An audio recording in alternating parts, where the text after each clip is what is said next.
Continuamos entonces, estimados estudiantes, mediante lo que tienen que ser para el taller final del curso en este caso. Ya habíamos indicado que ustedes tienen que incrementar 2 niveles adicionales a su plano respectivo de 4 niveles para llegar a tener un total de 6 pisos, y también hay que añadir las placas o los muros estructurales en ambas direcciones. Bien, entonces eso va a depender mucho pues de la geometría de su proyecto y cómo lo van a ir determinando. También es importante que en los siguientes avances ustedes ya más o menos vayan trayendo pues sus propuestas de estructuración a partir de la determinación o distribución de placas en planta que se va a tener. No hay una forma, digamos, de predimensionar placas, o sea, decirles que hay una forma específica para determinar qué longitud necesito en X o en Y sería mentir, porque esto principalmente se va a basar respecto a la rigidez a determinar. Bien, pero sí tiene que ser, digamos, una presencia importante, sobre todo teniendo en cuenta que vamos a tener 6 niveles. Bien, entonces, nos habíamos quedado revisando aspectos de metrados. Bueno, lo primero que haríamos sería colocar cuáles son las dimensiones de vigas y columnas, y para el aspecto de las placas, estimados, lo que estaríamos colocando, como les dije, sería el cómo vamos a dibujar entre ejes en el ETABS. Bien, así que hay que colocar en este caso para las placas la medida entre ejes para que eso se pueda metrar. Las alturas correspondientes sería igual a lo que ya hemos determinado, es decir, desde el nivel de terreno natural hasta el tope superior de la viga. Por lo tanto, tendría mis alturas, y también hay que considerar, recuerden, las alturas de cálculo, lo que están haciendo ahora precisamente para efectos de entregar la T3. Ya habíamos mencionado anteriormente que se estaría concentrando una masa, en este caso a la mitad de cada nivel de piso. O bueno, perdón, se estaría concentrando una masa en el centro de gravedad de cada losa de piso, ¿no? Bien, entonces, habíamos indicado que nosotros tenemos que trabajar nuestras alturas en función de alturas tributarias. Y eso corresponde a lo que hemos colocado a modo de altura de cálculo. Bien, más o menos para representarlo brevemente, ya no vamos a escribir el texto porque eso ya se explicó con anterioridad. Y bueno, para el último nivel solamente tendríamos que considerar la mitad de la altura del último piso. Entonces, para la masa del piso 1, metramos todo lo que se encuentre en la segunda mitad del primer piso y la primera mitad la segunda mitad del primer piso y la primera mitad del segundo. Para la masa del piso 2, la segunda mitad del piso 2 y primera mitad del piso 3. Así, de esa forma consecutivamente, hasta que en el último nivel solamente consideraríamos la mitad de dicha altura. Hay que considerar lógicamente el F'C, esto ustedes lo tienen que determinar según su informe, el por qué van a utilizar tal resistencia de concreto, el módulo de elasticidad, todo lo vamos a trabajar en función de 0,60, tengo el peso del concreto armado y también, de acuerdo a lo que han considerado ya en su avance para el día de hoy, hay que determinar el peso equivalente de la tabiquería, en este caso, tabiquería no estructural. Bien, ya hemos indicado, colocamos la altura, determinamos cuál va a ser el peso. Si se trata de peso de ladrillos tipo pandereta, el peso sería 14. Si se trata para unidades sólidas, sería de 19. Entonces, acá hemos empleado el peso de 14. Consideramos también el aparejo, en este caso, el tipo de asentado de ladrillo, teniendo en cuenta cuánto va a ser incluido el espesor de los acabados. Bueno, para un aparejo de soga tendríamos 15 centímetros. Multiplicamos también por la altura que tiene la tabiquería y a partir de este peso obtenido en kilogramos fuerza sobre metro lineal revisamos en nuestra tabla cuál es el peso equivalente. Bueno, lo que estamos observando aquí es que el peso equivalente sería de 210, ya que 525 está entre el rango de 400 a 549. Ahí lo tenemos. También sustentado el peso de los acabados, lo que tienen que presentar el día de hoy. Y determinamos cuál va a ser el peso de ladrillo para la losa aligerada. En este taller vamos a incorporar dos tipos de losa. Una losa aligerada en una dirección y losas tipo waffle. En este caso, cuando se utilizan estas losas tipo waffle, es decir, losas aligeradas en ambas direcciones. Primero, cuando se tiene una luz considerable y además veamos que los paños tienden a ser cuadrados. En ese tipo de situación estaríamos considerando ese tipo de losa. Bien, entonces ya hemos visto cómo se obtiene el peso del concreto y cómo obtenemos el peso del ladrillo para una losa aligerada en una dirección. Determinamos cuál es el espesor del aligerado. En este taller he considerado el espesor máximo, 35 centímetros. La altura sería quitarle los 5 centímetros del espesor de losa superior y tendría la altura del ladrillo. Habíamos determinado que en un paño de 1 metro cuadrado de losa ingresa 0.25 metros cúbicos, en este caso 0.25 metros cuadrados de viguetas de concreto en planta. Entonces, utilizábamos esta expresión para determinar el volumen de concreto. Los 5 o 0.05 cubos que hay en 1 metro cuadrado referido al espesor de la losa superior del aligerado más 0.25 multiplicado por la altura del ladrillo.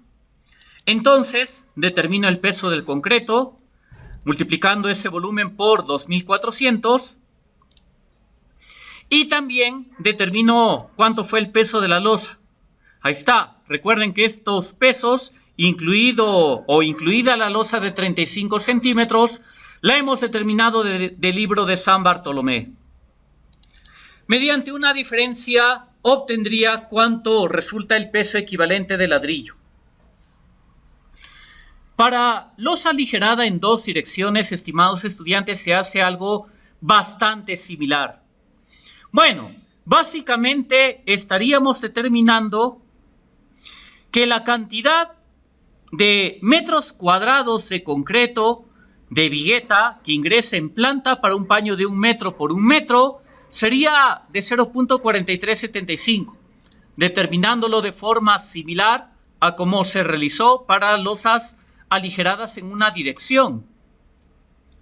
Bien, entonces contemplamos que este primer factor se refiere al espesor de losa superior y luego nosotros tendríamos este otro peso determinado a partir de la cantidad de área de viguetas que tenemos en planta. Entonces, determinamos cuánto sería el volumen de concreto por metro cuadrado de área y luego determinamos su peso por metro cuadrado de área. Ahí lo tendríamos. También hay que indicar, estos pesos fueron obtenidos a partir de esta bibliografía, en este caso de la Comunidad para la Ingeniería Civil del Dr. Blasep Toledo. Entonces, llegamos a determinar cuánto sería el peso completo de la losa aligerada en 2 direcciones. Acá tenemos los pesos especificados. Y luego, el peso del ladrillo se obtendría por una diferencia. Bien, entre el peso completo menos el peso que aporta el concreto. Entonces, acá estoy determinando de la siguiente forma. Estamos concluyendo que solamente los pisos en interiores tendrían peso de tabiquería fija no estructural. La azotea estoy considerando en este caso que está completamente libre. Si ustedes van a considerar parapetos, bueno, hay que obtener el peso equivalente para la altura del parapeto que hayan considerado, ¿bien? Bueno, en mi caso estoy considerando la azotea completamente libre en esta situación. Entonces, la carga muerta en entrepisos, que incluiría el peso del ladrillo, los acabados y también la tabiquería fija de los entrepisos. Mientras que en el caso, bueno, esto sería para la carga muerta de losas en una dirección, porque ¿qué resulta? Que las losas en dos direcciones tienen otro peso de ladrillo. Entonces considero la otra carga muerta en entrepisos para los paños que tengan losas en dos direcciones. ¿Qué más considero? Los acabados y la tabiquería fija. En el techo, ya no considero en este caso, en mi situación, tabiquería fija, porque estoy considerando que la azotea va a estar completamente libre. Por lo tanto, tendría simplemente peso de ladrillo más acabados únicamente. Y para las losas en dos direcciones igual, peso de ladrillo, pero sí los acabados. Recuerden que tiene que estar impermeabilizado el techo. Bien. Ahora, estimados estudiantes, ustedes, como ya se les ha indicado, sustentan cuál sería el aporte de carga viva que van a considerar. Bien. En mi caso, por ejemplo, para aspectos de tiendas y corredores, estoy considerando que, por ejemplo, en el caso de las tiendas, van a estar precisamente los paños de losa de dos direcciones y todo lo que corresponde a corredores estarían en los paños de losas aligeradas y una sola dirección. Pueden considerar en ocasiones pues dos tipos de metrados diferentes, por ejemplo, y simplemente en su metrado lo van reportando. Bien, acá lo estoy considerando de esta manera. Pero recuerden que eso en su informe ustedes lo van a sustentar. Peso de azoteas se ha considerado, recuerden que la carga viva mínima de techo para losas completamente planas será de 100 kilogramos sobre metro cuadrado. Acá he considerado 140. Bueno, considerando de repente pues un aporte mínimo de carga de nieve que lo estaría añadiendo a la carga viva. Metrado de vigas, atentos porque acá ya añadimos placas. Estimados estudiantes, la viga se dibuja desde eje y culmina donde inicia la placa. Y de hecho, el dibujo lo vamos a hacer así, desde el eje hasta donde comienza la placa. Haciendo ese tipo de dibujo, atentos, ¿cuál es el metrado que voy a considerar? Descontando la columna, pero de placa no descuento nada. En este caso, por ejemplo, esta viga 1 sería de 3.75. Bien, directamente la luz libre. Vamos a ver. Acá tenemos 3.75 en efecto. Y determino, bueno, en cuántas ocasiones se repite. Me parece que en este caso son en 8 oportunidades. A ver, en esta parte, en lo que está ascendiendo también tenemos lo mismo. Bueno, tenemos 4 en la parte inferior y como mi estructura es bastante simétrica, se repiten 4 más en la parte superior. Ahí está la cantidad de 8. ¿Cuáles son las siguientes? Atentos. Acá me indica 6 metros, estimados estudiantes. ¿Cómo así? Cuando una viga se dibuja, digamos, en esta situación donde la placa voltea, tiene un volteo en este caso, por ejemplo, acá tengo una placa en L. Bien, estimados, ya no descontamos intersección de viga con placa. Ya no se descuenta nada. Directamente tomamos el metrado entre ejes.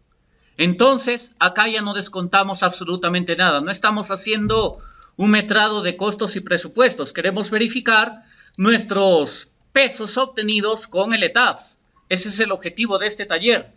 Y tiene que lógicamente coincidirle los pesos. Por eso les estaba indicando, eviten pues que ustedes mismos se compliquen la existencia colocando pues geometrías demasiado irregulares. Bien, porque acá el objetivo es determinar que ustedes aprendan bien esta parte, de dónde sale todo, cómo se calculan matrices de masa y todo lo demás. Ahí está, ahí lo tenemos. Por lo tanto, determinamos las dimensiones y bueno, en este caso se repite un total de 2 en X. Continuamos entonces con los metrados. Y acá, por ejemplo, me parece que tengo esta viga de 5,50. Ahí está. En Y lo he separado, estimados estudiantes, las vigas en X y las vigas en Y. Como es bastante similar, en mi caso se está repitiendo el mismo metrado, tanto para las vigas que están en X como para las que están en Y. Columnas. Ya les había indicado, están en función de la altura de cálculo. Hay que considerar también cuál es el aporte de columnas que se van a dirigir a la base o que se van a acumular en la base con su peso para poder hacer una verificación con el programa antes de realizar cualquier avance. Entonces, consideramos acá simplemente las alturas referidas al cálculo. Bien, acá tenía mi metrado de alturas de cálculo. Para el piso 1, 4,25, el resto de niveles 3,50 y el nivel de techo 1,75. Bien. Entonces, de esta manera he determinado los pesos también para el piso 2 y para el nivel de techo. Estimados, en el caso de los muros van a tener las mismas alturas de cálculo que en el caso de las columnas. Así que esto se repite. Bueno, lo que no se va a repetir, lógicamente, van a ser las dimensiones de esas placas o muros estructurales. ¿Cómo les dije que se metraban losas? ¿Cómo se metraban losas? Porque eso lo van a presentar hoy. ¿Cómo se realiza el metrado de las losas? ¿Qué área considero? La que se obtiene del dibujo entre ejes, estimados. Bien, la que se obtiene directamente del dibujo entre ejes. Entonces, eso me va a servir porque también el área en planta de estas losas me va a servir para todos los metrados que voy a considerar. Por ejemplo, para el peso de ladrillo, para acabados, tabiquería fija y sobrecargas. Ahí se van a considerar las mismas áreas, así que esto lógicamente tiene que coincidir en todo. Bien, entonces, por ejemplo, yo tengo paños de losas aligeradas en una dirección de 6 por 8 metros. Medido entre ejes, estimados, acá lo tenemos, 6 y altura 8 metros. Esto se repite un total de 4 veces. Ahí está. En 2 direcciones, en este caso tengo de 8 metros por 8 metros. Ahí está, se repite también 4 veces. En el techo, estimados estudiantes, tengo un paño más en mi caso, de 6 por 6, así que también lo considero en este caso.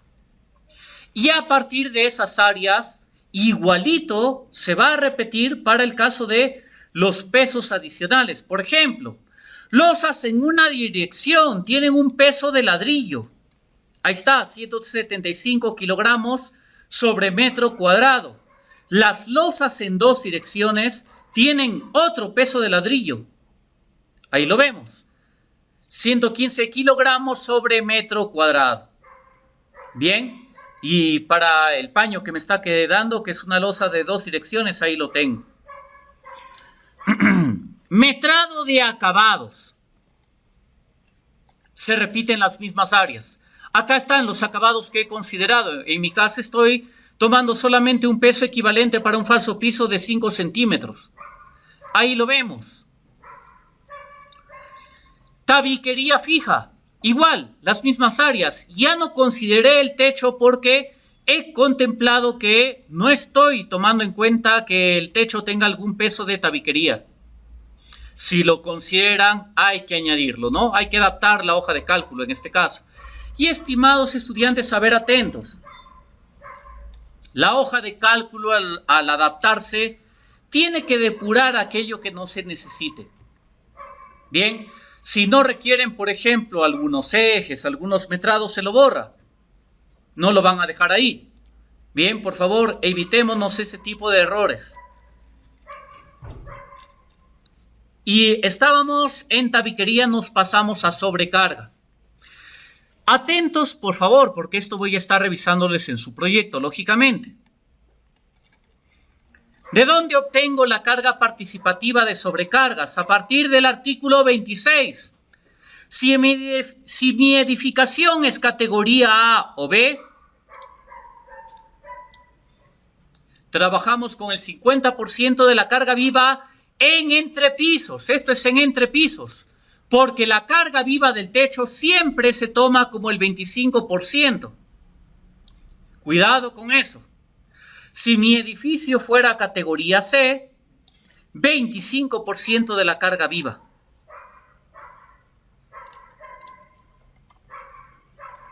Entonces, ¿qué determino aquí? En los entrepisos, como voy a revisar que mi proyecto es de categoría B, ya considero 50% de carga participativa. En el techo siempre se aplica un 25%. ¿Bien? Finalmente, tengo mi resumen del peso sísmico. Obtenemos peso de vigas, columnas, muros, aligerado, ladrillo, acabados, tabiquería por nivel. Hay que obtener este metrado por nivel de piso. Determinando finalmente cuáles son los pesos totales. Esto está en toneladas. Y recuerden, ¿por qué es importante estos pesos? Dentro de la ecuación de eigenvalores, ¿qué representa? La matriz de masas. Muy bien, la matriz de masa. Estos pesos deben coincidirles con su ETABS. Tenemos, por lo tanto, ya el peso sísmico determinado.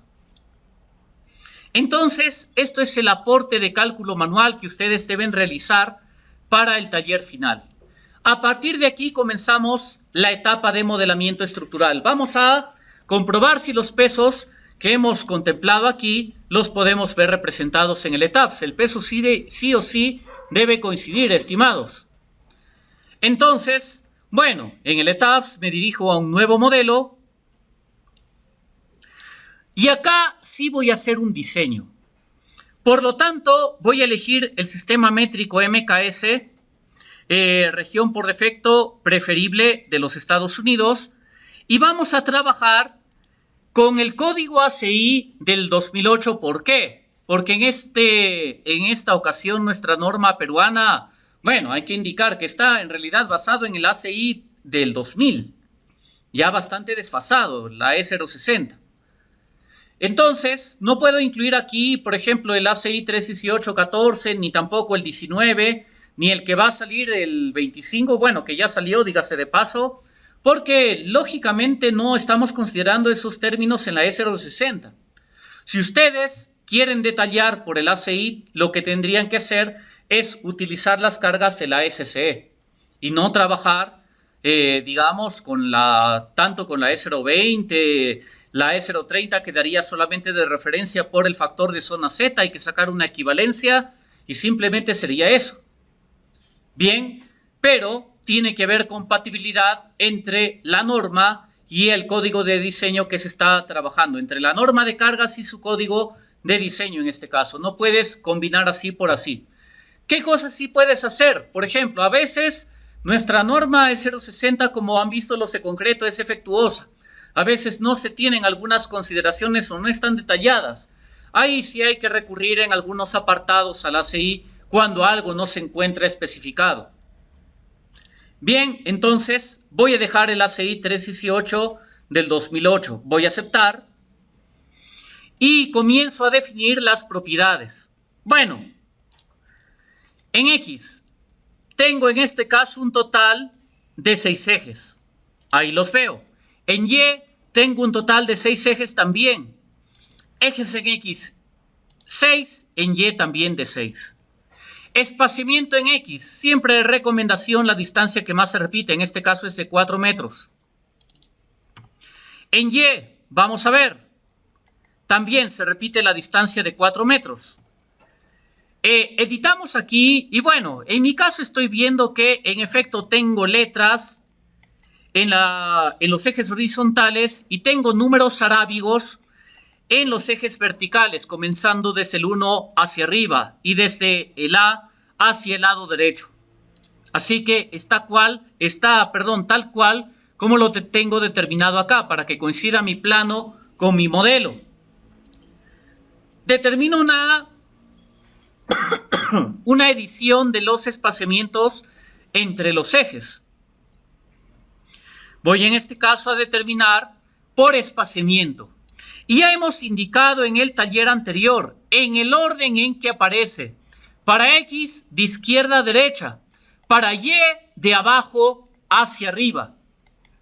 Bien, entonces para X de izquierda a derecha tengo 4 metros, 4 metros. Acá voy a considerar 6 metros. Y para Y me parece que es igual, 4 metros, también es acá 6 metros. Y seguimos con los últimos 4 metros. Ahí está considerado. Tengo la costumbre de trabajar con el tamaño de la burbuja de los ejes reducida, así que lo voy a cambiar a 800. Eso no afecta a cálculos. Cantidad de pisos, ahora tengo 6 niveles. Altura típica. ¿Cuál es mi altura típica acá? 350. Altura del primer piso es 5 metros en este caso. Altura típica 350. La altura del primer piso sería 5 metros. Ahí lo estoy observando. Voy a obtener en este caso, o voy a editar los pisos. Editamos la data de los pisos. El último piso le coloco techo. Piso 5. Ahí está. Piso 4. Piso 3. Piso 2. Y piso 1. Y tengo que verificar que estas alturas también se vean reflejadas en mi cálculo manual respecto a la altura acumulada. Verificamos. Ahí está que cumple todo. También considero que el nivel de techo, al ser similar a los demás, se trata de el piso maestro y que todos los demás pisos van a ser similares al piso de techo. Aceptamos nuevamente y una vez que ya se tiene la configuración de ejes determinada, ahí ya podemos realizar un guardado. Con control S guardamos, nos pasamos al contenido de la semana actual y aquí vamos a grabar. Taller final, modelo 6 pisos. Y acá voy a considerar modelo 6 niveles. Dentro de la carpeta que he creado. Ahí está. Así que ahí procedo a guardar. Voy a editar en este caso la lectura de las instancias para que se pueda, o bueno, sea un poco más visible. Me voy a preferencias de gráfico. Y acá preferible colocarle un 8 también. En esta versión que estoy trabajando. Para que pueda comprobar mis ejes brevemente y veo que en efecto están cumpliendo. Evitémonos errores en este punto, ¿bien? Porque es el punto inicial. Definimos a continuación materiales. Voy a trabajar con concreto. En este caso, a ver, he considerado 280, me parece que fue. 280 fue, ¿no? Ahí está. F'C. 280 kilogramos sobre centímetro cuadrado. Peso por unidad de volumen 2400. Edito el módulo de elasticidad. Kilogramos centímetro sería 15.000 por SQR de 280. Calculamos y ya tenemos el módulo de elasticidad determinado. Modificamos acá, sí, muy importante, el F'C del concreto. Acá edito el nombre. Kilogramos sobre centímetro cuadrado y acá lo dejo como 2.8. Determinando, bueno, que esto está en kilogramos sobre milímetro cuadrado, 2.8 me representa 280 kilogramos sobre centímetro cuadrado. Aceptamos, ya lo tenemos, aceptamos nuevamente. Acá sí, estimados, vamos a editar a 0. Voy a modificar la propiedad del acero y acá voy a considerar FY 4200 kilogramos sobre centímetro cuadrado. ¿Cuál he modificado? El acero a 615 grados 60. Se trata de un acero del tipo Rivar, ahí lo vemos. Dejo tal cual el peso por unidad de volumen, pero sí voy a modificar el módulo de elasticidad, a lo que trabajamos normalmente en concreto armado y en Perú, con 2 millones. Bien, ahí lo voy a trabajar con los 2 millones porque esto es para concreto armado lo que prácticamente siempre se llega a considerar en las memorias de cálculo que realizamos en nuestro país. Aceptamos y voy a modificar propiedades, en este caso, del material como tal. Entonces, estimados estudiantes, revisando brevemente el apartado de... A ver, voy a entrar a... un poco adelantándome al contenido de la siguiente semana. Voy a revisar por aquí la norma E060 brevemente. Ingreso al capítulo 21 y tengo que hacer referencia en este caso a aspectos del acero de refuerzo a considerar.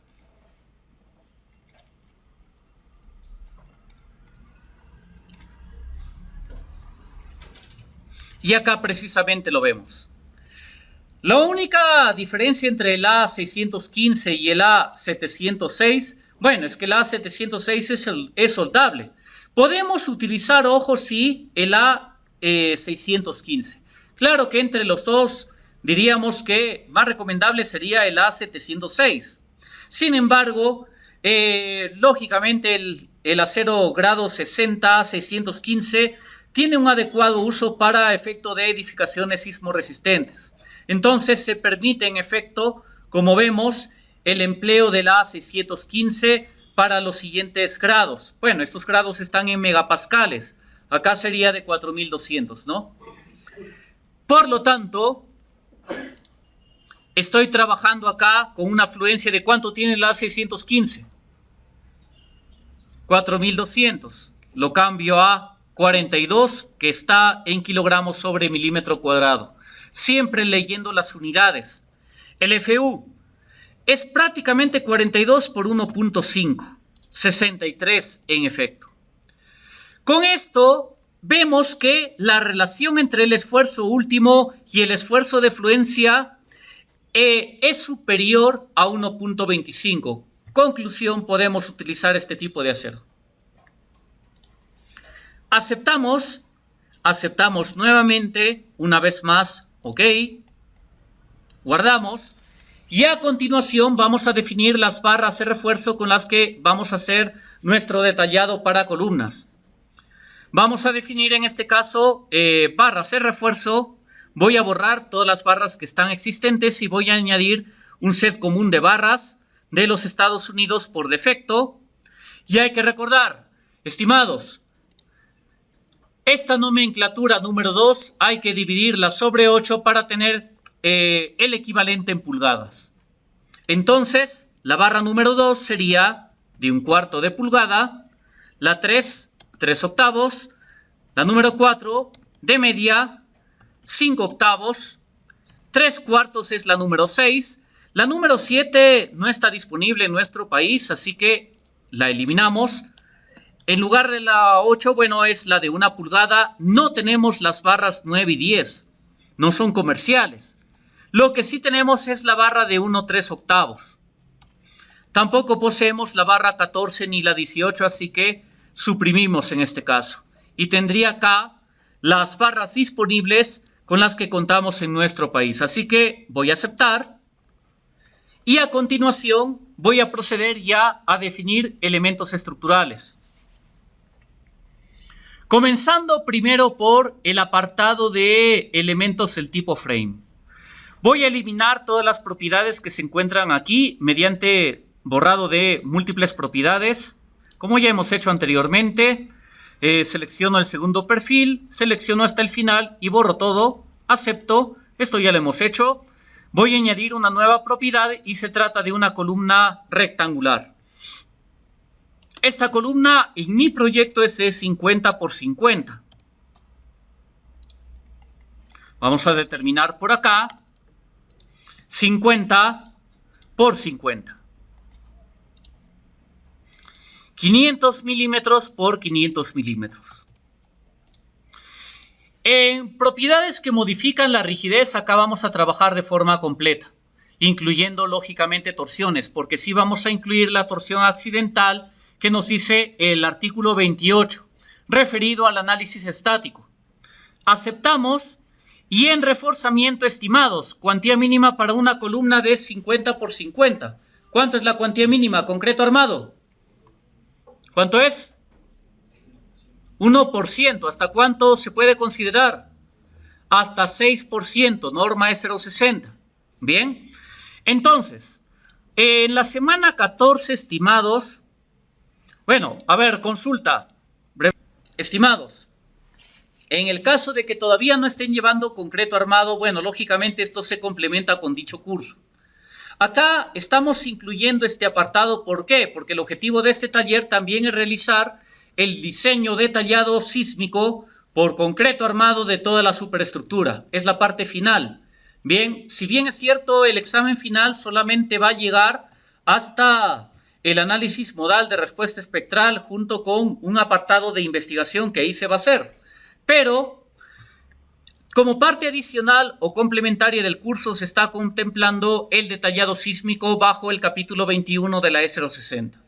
Esto para que lo tengan en cuenta. Bueno, ¿qué voy a considerar aquí? Diseño general de columnas. Abro esa hoja de cálculo. Estimados, los que ya han llevado concreto saben que esto se trabaja por diagrama de interacción de columnas. Entonces, cuantía mínima es 1%, acero máximo en columna 6%. Acá, por ejemplo, he determinado que para una columna de 50 por 50, en las esquinas voy a tener barras de 3/4 y en las caras voy a tener barras de 5/8. Distribuidas en 4 capas, tanto en la dimensión B como en H. Para los que ya están llevando concreto armado con mi persona, estimados, acá, a diferencia de su taller de concreto, no podemos detallar en función de 21,6. Acá, estas columnas no llevan grapas. ¿Por qué? Porque el sistema estructural a emplear es de 21,4. Es decir, la columna pasaría a un comportamiento entre ordinario o intermedio. ¿Por qué razón? Porque el sistema estructural aquí vamos a demostrar que es de placas, es de muros estructurales. Entonces, las placas serían mi sistema especial resistente a momentos, mientras que las columnas pasarían a un comportamiento intermedio. Ojo, también, eso es lo que dice la norma, pero hay quienes recomiendan que estas columnas también se diseñen como parte del sistema estructural especial resistente a momentos. Por ejemplo, entre ellos, ¿quién está? El doctor Luis Bosco. Recomienda que mejor se lo detalle como columnas especiales resistentes a momento. Bueno, finalmente nosotros vamos a hacer el taller en función de lo que indica la norma. Lo demás ya queda a criterio de cada proyectista y cada proyectista tiene que sustentar. Bien, acá vamos a hacer estrictamente lo que nos indica la normativa. Bien. Bueno, entonces voy a trabajar según criterio de 21,4,5. Es decir, para columna de sistema ordinario a intermedio. Entonces, acá voy a considerar lo que dice como barras longitudinales se refiere a las barras de las caras. Estaría teniendo en cuenta, por lo tanto, mis barras de 5/8. Mientras que en las esquinas voy a trabajar con 3/4. Y además voy a indicar, acá tengo 2 direcciones. Número de barras a lo largo de la dirección 3. Vamos a ver cómo han quedado. A lo largo de la dirección 3, o mejor dicho, de forma, en el mismo sentido de la dirección 3, tenemos 3 capas. Ahí está, para que vean cómo más o menos el ETABS considera cada dirección. Y en la dirección 2 tenemos 5 por defecto. lo vamos a cambiar a 4 cada uno. Quedan 4 y aquí 4. La barra de confinamiento va a ser de 3/8 y voy a considerar en este caso que solamente tengo 2 barras de estribos, es decir, el estribo está envolviendo completamente mis barras longitudinales. De esta manera. Por lo tanto, solamente acá considero sí 2 barras, porque estoy detallando según 21.4. Ahora, cuando hay grapas suplementarias, estimados, llevando concreto o complementando la información, hay que determinar el número de grapas suplementarias que me vayan a salir aquí. Bien, y además, espaciamiento mínimo, voy a determinar según lo que me dice el apartado de 21.4. Hay un requisito para confinamiento mínimo que se debe considerar en columnas, lo vamos a ver en la etapa de detallado. Eso ya lo tengo calculado aquí, se trata de 22 centímetros, voy a trabajar para 20 centímetros de espaciamiento máximo. 200 milímetros. Ahí está, de esa forma quedaría mi columna. Voy a dejar en este primer apartado el reforzamiento a ser diseñado. Voy a aceptar. ¿Y esto por qué lo considero? Porque, estimados, lógicamente cuando ya pasemos toda la parte del análisis sísmico, tenemos que realizar ya el diseño de elementos y columnas se diseñan o se verifican por diagrama de interacción.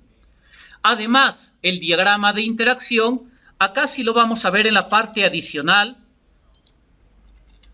se hace por cálculo de momento probable. Entonces también los de concreto acá complementan el cálculo de momentos nominales probables. Esto lo vamos a realizar. Aceptamos. Ya tengo las columnas definidas. Voy a añadir una nueva propiedad. Se trata ahora de las vigas. Bueno, yo solamente tengo un tipo de viga que es de 30x50 en mi proyecto. Ustedes considerarán las vigas principales y las secundarias que ya tienen de su primer avance. Esto es según su proyecto, no se olviden. A ver, voy a determinar aquí, me parece que eran de 25x50, o perdón, de 30x50, ahí está, 30x50. 500 milímetros de profundidad, ancho de 300 milímetros. Tipo de reforzamiento. En reforzamiento se trata de una viga. ¿Por qué sale este recubrimiento por defecto? ¿Qué representa? Recubrimiento al centroide de la barra. Los de concreto, se calcula un recubrimiento al centroide de la barra en este caso. Bien, por decir, tú tienes una viga de este tipo, tienes también su estribo en este caso, y tienes 2 recubrimientos.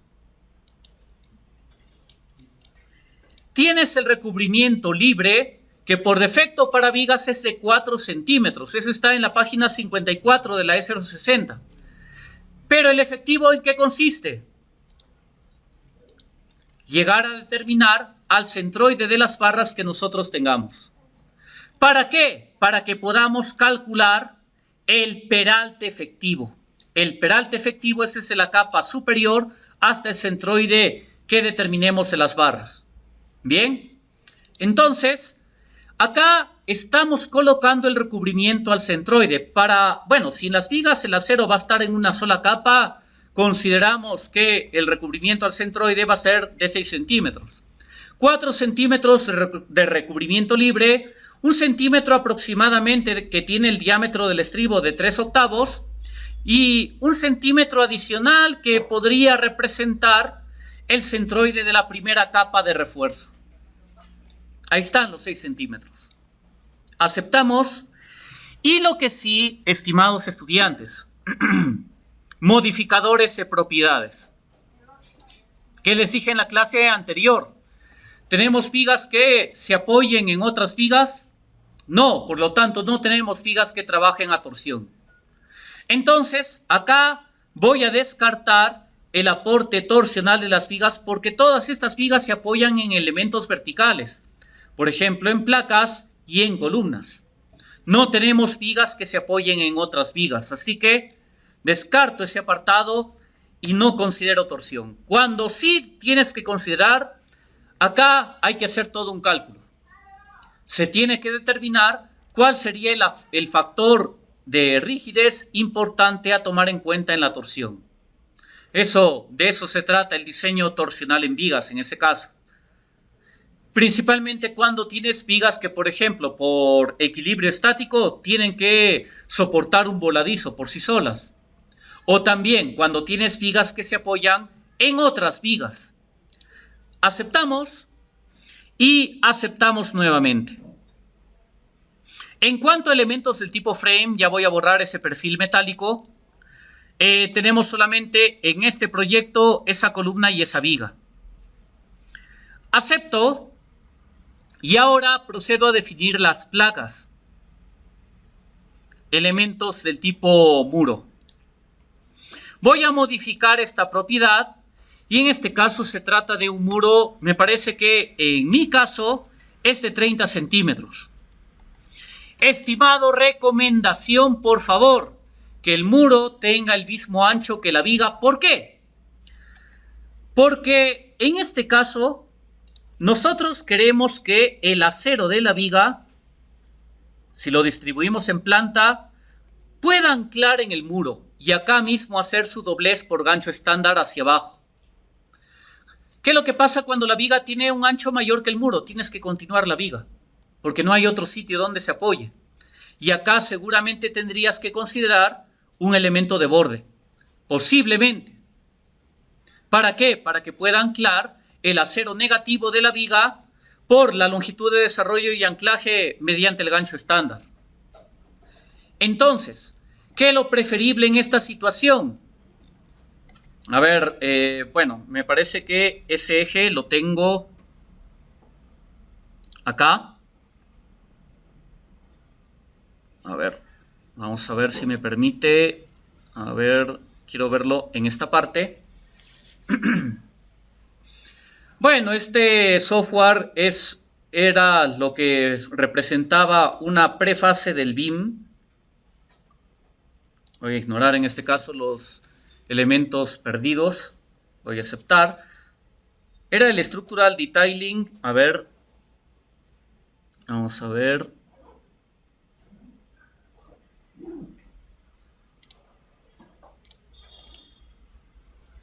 Quiero ver que no se tenga algunos errores. ¿Y qué es lo que pasa? Por ejemplo, cuando la placa tiene el mismo ancho que la viga, tú puedes en efecto anclar en este caso el acero dentro de la placa y ya no continuarlo hasta la parte extrema. Lógicamente te representa un ahorro en el acero. Caso contrario, tienes que continuar la viga, lamentablemente, y llegar a hacer el anclaje acá, en la parte extrema. Representa mayor cantidad de acero y te puede complicar la distribución del acero que va a tener la placa, porque la placa es un elemento estructural que, como vamos a ver, tiene bastante acero, tiene elementos de borde y tiene grapas, sobre todo en los primeros niveles.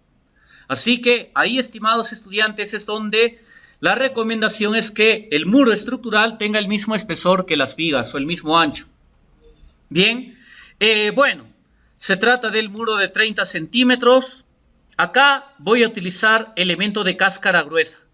La explicación, por favor, de cómo determinar los elementos finitos del tipo área o a qué tipo pertenecen, eso lo van a poder encontrar, estimados, en el contenido de la semana 8, me parece que fue, en el repaso de análisis estructural en el taller para el ETABS. Lo van a verificar en este apartado. Bien, ahí también se indica o se repasa cuando se emplea, pues, o cuando algo se modela como placa y cuando se trata de una columna peraltada. Ahí, por favor, lo revisan para que podamos avanzar. Si no, no nos va a alcanzar el tiempo. Eso ya es material que les he compartido anteriormente. Entonces, el espesor de esta placa va a ser de 300 milímetros. Aceptamos y aceptamos nuevamente. También voy a definir las losas. Me voy a definición losas, voy a borrar Plank 1 y voy a trabajar en función de Slab 1. Voy a modificar la propiedad y acá voy a considerar los siguientes tipos de losa. Acá yo tengo aligerados cuyas viguetas están armadas en X. Tengo viguetas que están armadas en Y en este caso. Bueno, acá la geometría se presta a ello. Lo más seguro es que en su proyecto solamente van a tener un solo tipo de aligerado, ¿no?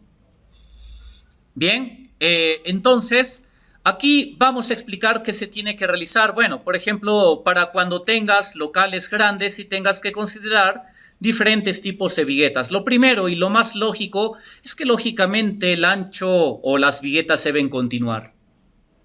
Deben ser continuas en este caso. Bien, fíjense ustedes, y además el espesor es igual, o sea, el acero puedo continuarlo, constructivamente hablando. Bien, igual para este tramo. Hay que separar el aligerado en X del aligerado que está en y lógicamente muy distinto sería la losa tipo waffle que tenemos acá. Por lo tanto, primero voy a trabajar con el aligerado en X. Es de un espesor de 35 centímetros. Esto sí se lo trabaja con cáscara delgada, shell zinc, porque no vamos a considerar deformaciones de corte. En cambio, en placas sí se considera deformaciones de corte. Voy a trabajar, por lo tanto, para losa tipo rivet, como ya hemos hecho anteriormente. 350 de espesor total, losa superior 50 centímetros, ancho de vigueta 100 milímetros arriba y 100 milímetros abajo. Espaciamiento de eje a eje entre viguetas 400 milímetros.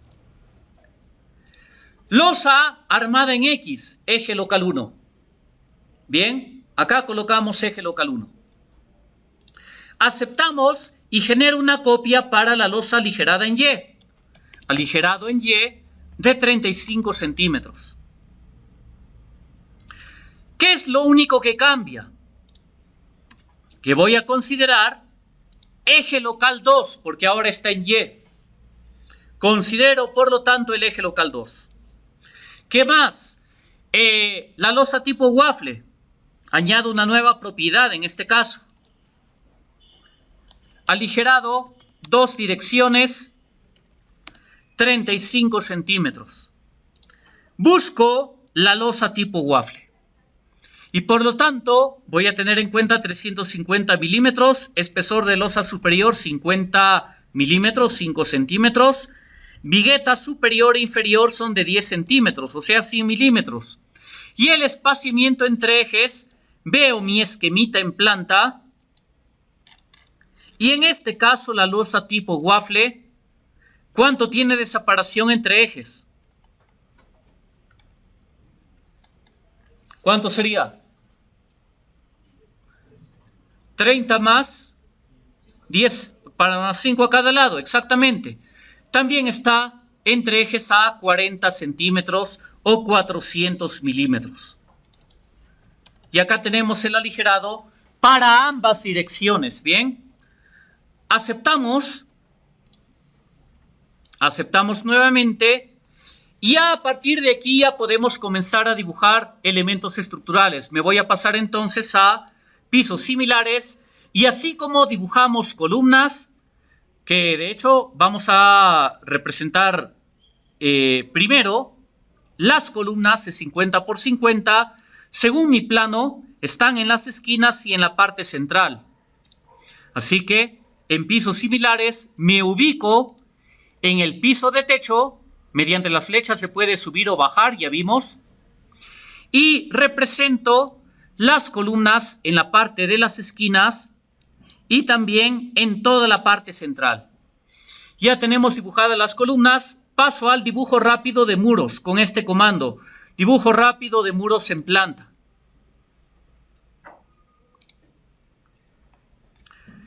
Y represento cómo se encuentran las L's de las columnas distribuidas en planta. Como ahí se puede observar. Tienen esta forma de acuerdo a mi estructuración que he contemplado. Y acá prácticamente se repiten a modo de espejo. Acá está hacia esta parte. Y ahí lo tendríamos. Tengo, por lo tanto, ya dibujadas todas las placas en planta.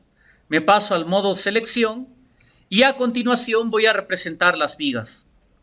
Estimados, nadie tiene por qué, ojo, si la viga se va a poder anclar en la placa, no es que vas a dibujar la viga de principio a fin. No tienes por qué superponer elementos, porque en ese caso de ahí es de donde salen los errores. Me paso a propiedad de viga en este caso y comienzo a representar mis vigas en planta. Ahí está. Comienzo a representar en este caso todas y cada una de las vigas que tengamos en planta.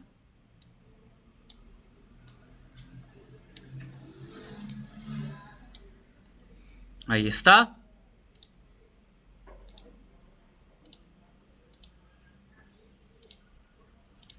Ahí lo tendríamos, nos falta esta parte central.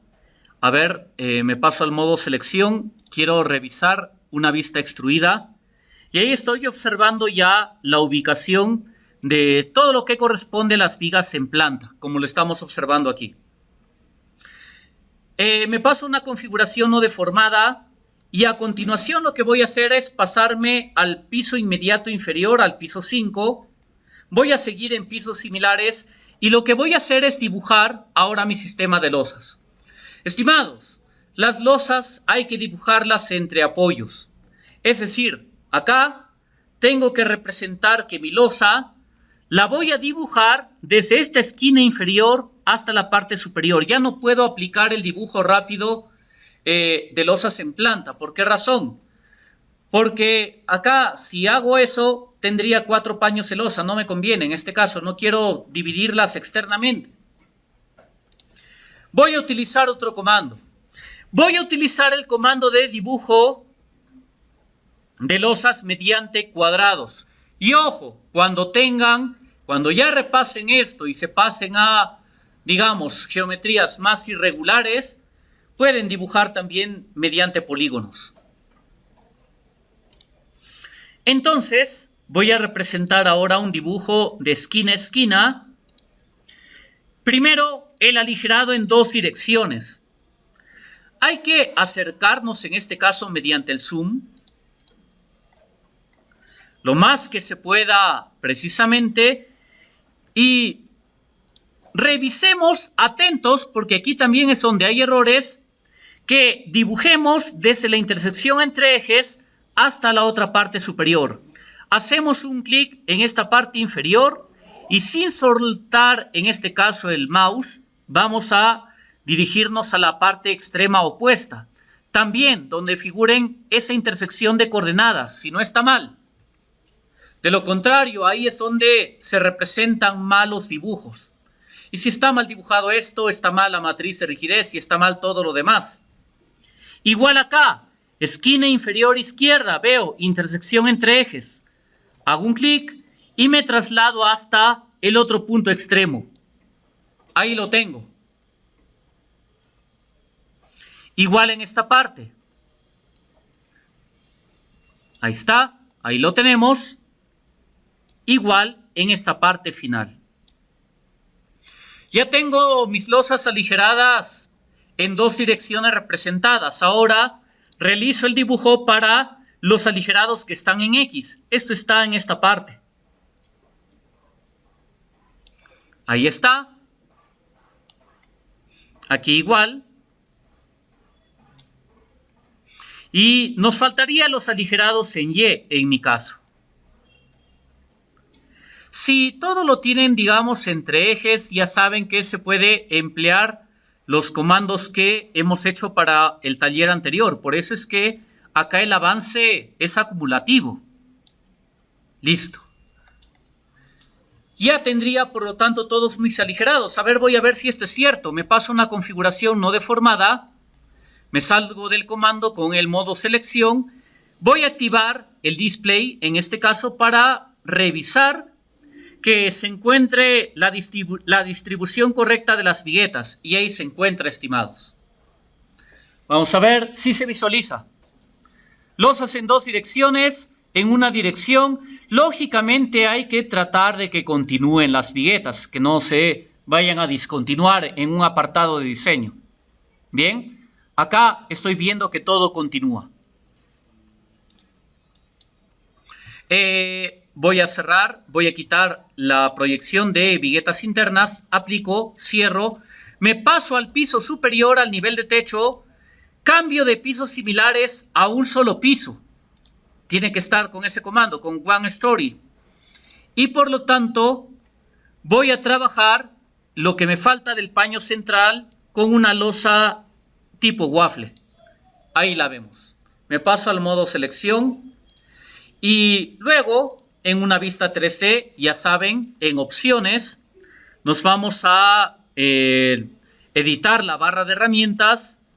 Me voy a teclado, coloco la tecla V en el lado izquierdo para ver las opciones de visualización y voy a buscar mostrar vista renderizada. Si esto lo hicieron en el taller pasado, acá se va a mantener la misma combinación de teclas. De lo contrario, acá hay que colocar control 3 y lógicamente hay que asignar y luego indicarle que sí deseamos realizar la asignación. Vamos a hacerlo. Control 3, asignamos, le decimos que sí, aceptamos. Y acá podemos ver mediante control 3 cómo se encuentra la vista para la memoria de cálculo de nuestra edificación en 3 dimensiones. Y esto sirve básicamente para determinar si todo está dibujado de forma correcta en este caso. Y ahí lo tendríamos. Está todo de forma correcta. Punto muy importante. Se van a la planta, la base. Aplican, ¿qué tipo de apoyo? Tiene que ser empotrado. Asignación, restricciones, apoyos empotrados, aplicamos y cerramos. Me paso a la vista del lado derecho, muevo esto y ya verifico que los apoyos sean empotrados en este caso. Me paso a una vista en 3D y ahí lo tendríamos. Brevemente vamos a verificar los pesos mediante la opción de tablas. Definición de modelo, data miscelánea, lista de materiales. Vamos a verificar lista de materiales por tipo de objeto. Clic derecho, mostrar tabla. Y acá vamos a poder revisar todo. Voy a cerrar el diseño general de columnas, luego lo vamos a estar trabajando. Muy seguramente que esos talleres de detallamiento estimados sean, digamos, ya no de forma presencial porque, bueno, ya no nos queda mucho tiempo, ¿no? Así que vamos a comprobar primero los elementos por aquí. En el caso de columnas, sumo todas las columnas e incluyo la base de columnas. Veo que en mi hoja de Excel, en la parte inferior ha sumado 108 toneladas. Acá igual. En el ETABS, veo que se computó un peso de 108 toneladas fuerza. Vamos ahora a vigas. En el apartado de vigas, tendríamos 228.96. Ahí lo vemos. Está que coincide. Continuamos. Placas o muros estructurales. 921.6. Falta el de la base. 1036.8. Y en efecto, ahí vemos que coincide el peso de la placa con lo que está dibujado en el software. 1036.8, 1036.8. Ahora, nos falta losas. Acá yo tengo un resumen de aligerado de concreto armado. Precisamente, solamente es el peso del aligerado en cuanto a concreto armado. Acá no he incluido el ladrillo. Por eso lo he separado. Aligerado de concreto armado y el peso del ladrillo. Está en dos acápites diferentes. Para poder comprobar, para verificar si dibujé bien mis losas.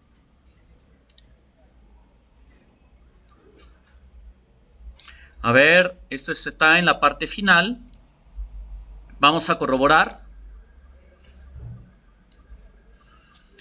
1029.42. Y si está correcto aquí, estimados, ya podemos seguir avanzando con el modelamiento estructural.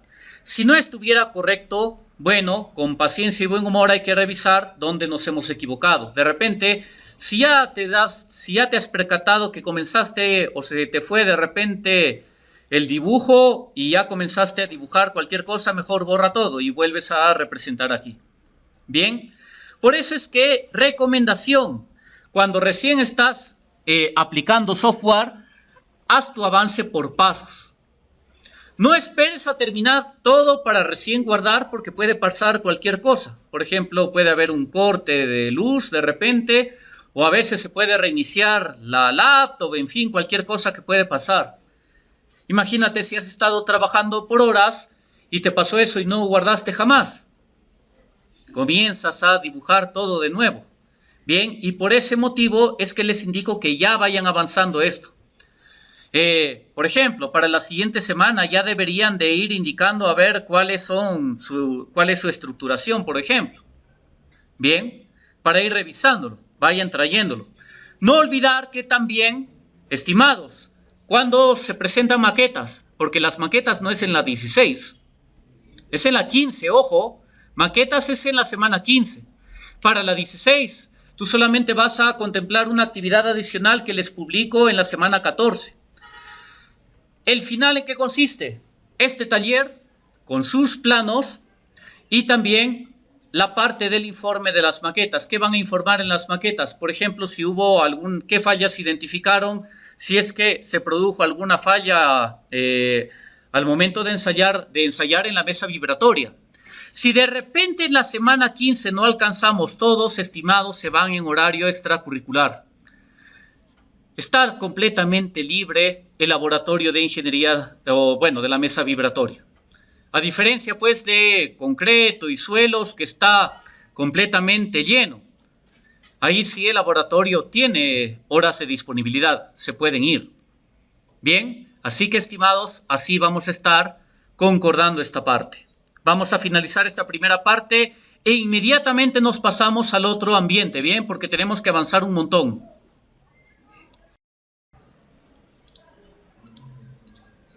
Bien, bueno, en esta oportunidad sí se está grabando. Vamos a continuar entonces.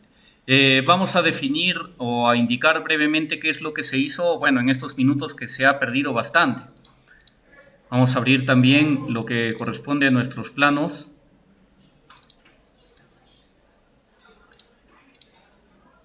E ir indicando por aquí.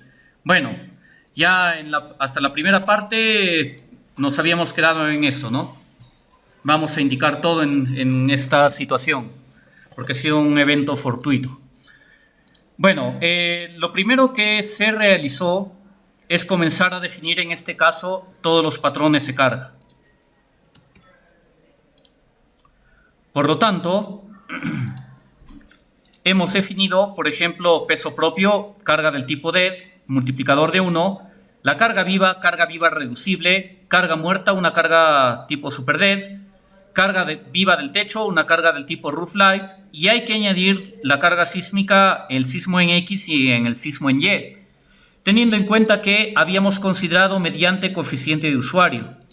Al modificar en este caso las propiedades, tiene que dejarse activadas estas tres opciones de tal forma que incluyamos tanto el análisis sísmico sin excentricidad y también con excentricidad. ¿Esto debido a qué?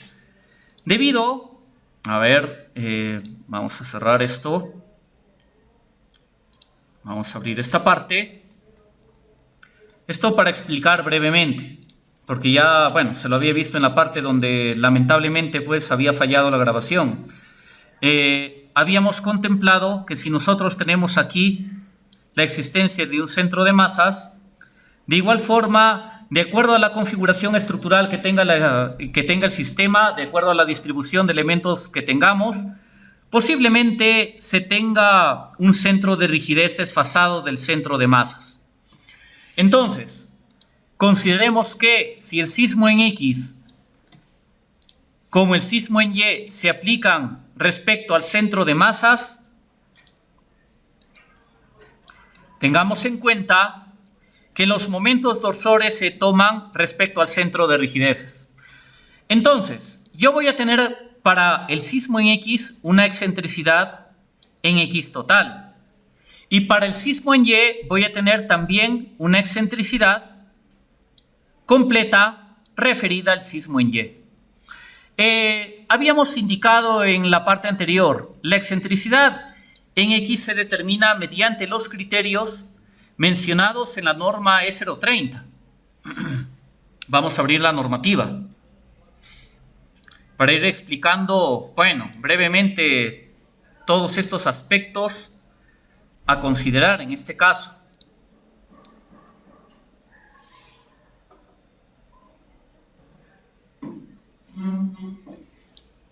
Estábamos revisando por aquí, hay que considerar esta excentricidad accidental que nos dictamina el artículo 28.5. Entonces, además de la excentricidad inherente que pueda tener la estructura, hay que considerar una excentricidad accidental como el 5% de la dimensión perpendicular a la que estamos analizando. Si acá, por ejemplo, estamos analizando para el sismo en X, estimados, tenemos que considerar la excentricidad inherente de la estructura que aparezca para X, es decir, este desfase de forma inherente, lo vamos a poder determinar lógicamente, más o menos la excentricidad accidental para X, donde esa excentricidad accidental para X sería igual a 0.05 multiplicado por toda la dimensión en planta que se tenga en la dimensión en Y. Acá tendría, por ejemplo, toda la dimensión en Y que tengo que considerar. Además, para el caso del sismo en Y, ¿qué tendría que realizar, por lo tanto? Excentricidad en Y, excentricidad en Y en este caso sería también la excentricidad inherente de la estructura para Y, más menos la excentricidad accidental que tengamos también para el sismo en Y, donde esa excentricidad accidental para Y sería igual al 5%, 0.05 multiplicado por toda la dimensión en planta que tengamos en X. Entonces acá tendríamos la longitud en X, sería por 0.05 en X. Teniendo en cuenta estas excentricidades accidentales a considerar, revisamos que se esté grabando, es que para el sismo en X, al momento de generar, tenemos que tener activas estas tres casillas. Además, tengas en cuenta que es recomendable utilizar dos espectros, en la dirección X y en la dirección Y, debido a que lo que puede variar sería el sistema estructural, donde el sistema estructural para X, por ejemplo, puede ser de placas y en Y puede ser de pórticos de repente. O puede ser que en X de repente yo tengo un sistema aporticado y en Y yo tenga albañilería confinada. Puede darse ese tipo de situaciones. Claro que para su proyecto solamente vamos a tener sistema de placas porque es evidente que al momento de verificar el coeficiente de reducción vamos a tener placas en ese caso. De momento no consideramos irregularidades ni en planta ni en altura y lógicamente a partir de estos parámetros de la categoría, en la zona, el suelo, vamos a tener todos los factores o los parámetros dinámicos a considerar. Entonces, acá tendríamos factor de zona, uso, suelo, TP, T sub L, coeficiente básico de reducción, el coeficiente de reducción final y afectado por la irregularidad, la altura total de la edificación y recuerden acá, C sub T depende principalmente del tipo de estructuración.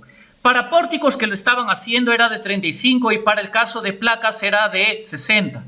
Así que para ambas direcciones he tomado 60 como C sub T, como estamos observando. Periodo fundamental sería la altura sobre C sub T y determinamos los factores de amplificación como sub sobre R, que sería el coeficiente sísmico. Esto se lo copia y se lo añade acá, en la hoja de cálculo. El exponente K sería de 1, lo colocamos por ahí. Excentricidad accidental es de 5% en todos los parámetros. Entonces, ahí hemos colocado la excentricidad accidental, que ahí les he dibujado en el plano en este caso. Bien, es el 5% de la dimensión total en planta respecto a la longitud perpendicular a la que estamos analizando. Aceptamos, y acá también, estimados, tenemos para definir de dónde a dónde se aplica esta fuerza sísmica. Aceptamos y nos pasamos al sismo en Y. Modificamos la carga lateral. Ahora tenemos que tener activas estas 3 casillas para considerar la excentricidad tanto positiva como negativa en Y. Y siempre se toma el caso más desfavorable de acuerdo a las indicaciones del artículo 28. Se consideran únicamente incrementos y no disminuciones. Por lo tanto, ahora copiamos el otro coeficiente sísmico, se pega aquí, y si es que tenemos que copiar el exponente para Y, también se copia y se pega en este apartado. Aceptamos, y así hemos definido el sismo en X y el sismo en Y. Además, también en definición de load cases, acá en peso propio hemos modificado a peso propio como tal. Para carga viva también se modificó para la carga viva. Y en la carga o en el análisis modal vamos a modificar en este caso.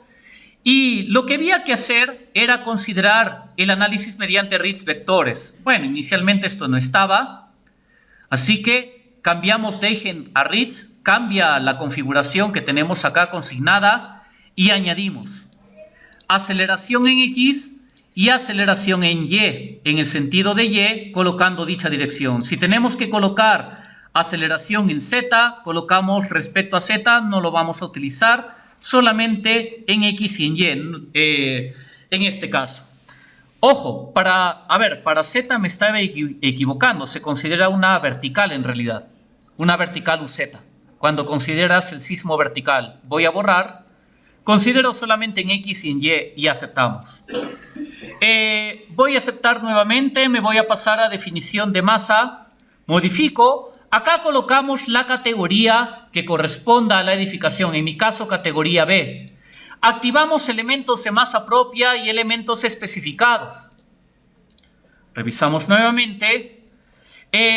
Al colocar elementos especificados, aquí iría carga muerta al 100% con factor de 1, dependiendo de la categoría, ¿no? Carga muerta siempre va al 100%. Ya no coloco el peso propio porque ya está en elementos de masa propia. Carga viva, 0,50. Añadimos. Carga viva del techo sería 0,25. Añadimos. Siempre la carga viva del techo está al 25%. Cuando incluyes el efecto vertical, se aplica solamente para elementos de grandes luces, por ejemplo, en elementos de pretensado, posttensado y también para el caso de losas colaborantes. No lo voy a considerar, lógicamente, en este taller. Ustedes tampoco lo van a tener en cuenta en su proyecto. No van a analizar ni pre ni posttensado. Procedemos a aceptar, aceptamos nuevamente y a continuación procedemos a definir cargas. Ojo, la base que esté completamente empotrada, ¿bien?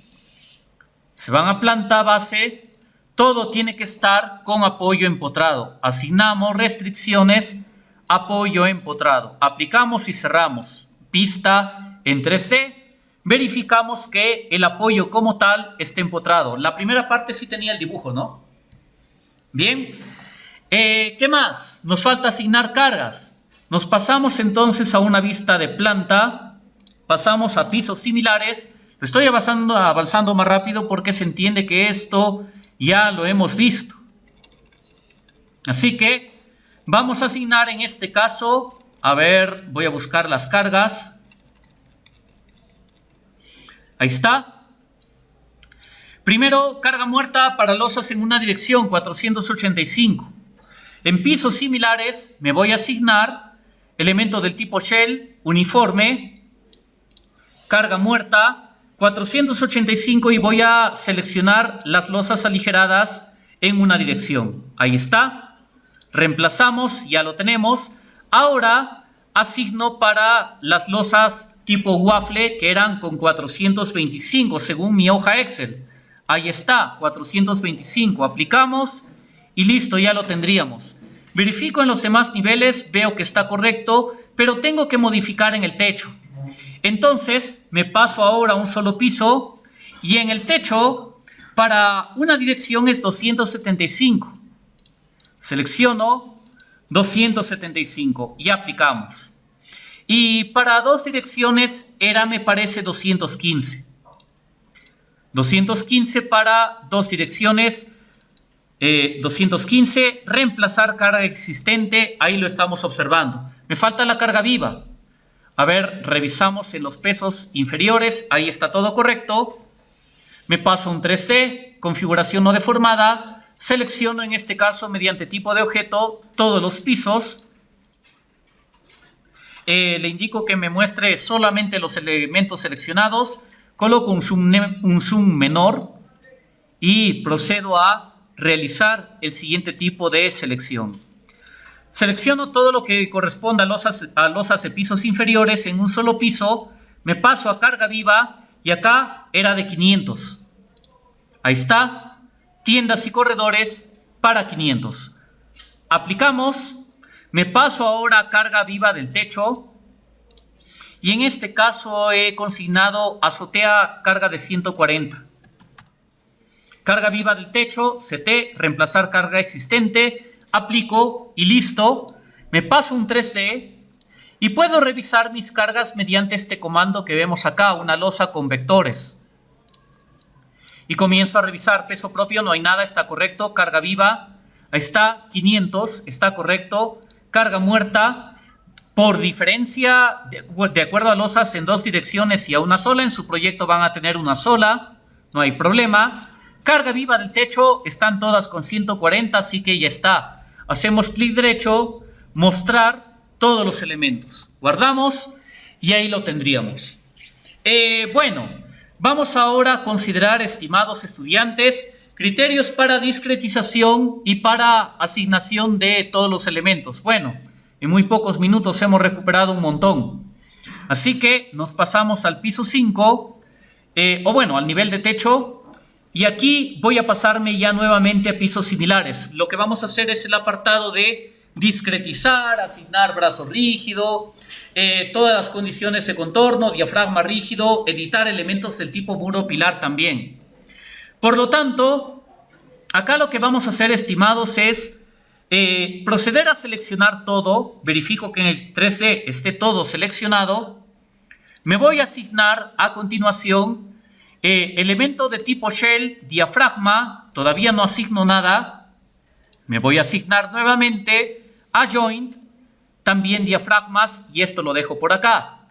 Primero asigno todo al diafragma 1 en elemento del tipo shell. De esta manera. 3D. Y genero un comando de preselección que también se aplica a control J. Y ahora lo hago por nudo. Aplico y cierro. Guardamos en este caso. Teniendo en cuenta esto, me paso nuevamente en este caso procedo a seleccionar todo y comienzo a asignar elemento del tipo frame. Estimados estudiantes, estaciones de entrega las voy a dejar todas a 10 centímetros o 100 milímetros. Voy a aplicar, voy a cerrar. Selecciono todo. Me voy a asignar ahora elemento del tipo frame. Ahora asigno brazo rígido. En este caso a un factor del 5 o de 0.5 para vigas y columnas. De forma automática aplicamos y cerramos. Vuelvo a preseleccionar todo. Me voy a asignar elemento del tipo frame. Y vamos a indicar opciones de discretización para elemento del tipo frame. Que no desactivamos puntos intermedios, por favor, para que no afecte el discretizado que vamos a considerar de losas y de placas. Aplicamos en este caso, ahí está, intersecciones con otros elementos del tipo frame y áreas. Cerramos, preseleccionamos todo, me voy a asignar elemento del tipo frame, voy a incluir la discretización de elementos del tipo línea según el mesh que tenga de las losas. Aplico y cierro. Vuelvo a seleccionar todo. me voy a asignar elemento del tipo frame, ya no tengo nada más que asignar, así que me paso a elemento del tipo shell. Acá sí vamos a tener que dividir. Primero trabajar con losas y luego con placas. Quito la selección, guardamos, verifico. Bien, continuamos. Entonces, a ver, vamos a verificar discretizado de losas. Voy a seleccionar en este caso por tipo de objeto floors. Selecciono, me voy a asignar elemento del tipo shell y acá le voy a asignar la autodiscretización por defecto. Aplico y cierro. Vuelvo a seleccionar o a preseleccionar, a seleccionar en este caso los muros. Por tipo de objeto voy a seleccionar muros, cierro, voy a asignar en este caso elemento del tipo shell, muros, y acá, estimados estudiantes, voy a asignar, a ver, vamos a ver, acá me dice, a ver, por defecto está no discretizado, vamos a dejarlo por defecto únicamente, pero ¿qué es lo que vamos a aplicar? Nos vamos en este caso a analizar y vamos a establecer lo siguiente. En grados de libertad, ahora sí, por favor, todo que esté en full 3D. No le quiten la rotación. Tenemos que analizar todo, incluyendo rotaciones o torsiones. Aceptamos. Nos vamos nuevamente a analizar. Definimos discretización de losa. Acá es donde les puede variar, estimados.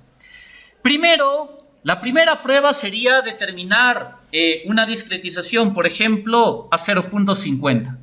De forma rectangular para losas. Voy a utilizar esto. No de forma general, sino, perdón, de forma rectangular, ¿bien? De forma rectangular a 0.50. ¿Listo? Aceptamos. Y ahora, en analizar, me voy a muros y también tiene que estar al mismo espaciado. A 0.50. Aceptamos. Pido una configuración no deformada y acá es, estimados estudiantes, donde aplica el criterio. Me voy en este caso a verificar cuál sería el enmallado de discretización interna de losas y muros. Aplico y acá es donde tenemos que ver preliminarmente. Veo que en el caso de muros, por ejemplo, no se ha discretizado.